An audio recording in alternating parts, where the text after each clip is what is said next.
চাই না।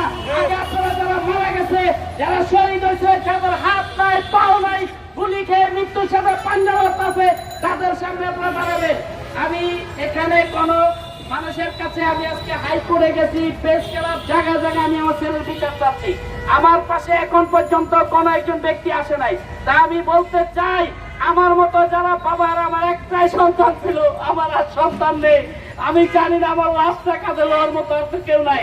তারপর আজকে আমি অনেক খুশি, আমাকে হাজারো সন্তান বাবা বলে ডাকে। আমার হাজারো সন্তান গলা চাপি ধরে বলতে আছে, বাবা আপনার পাশে আছি আমরা।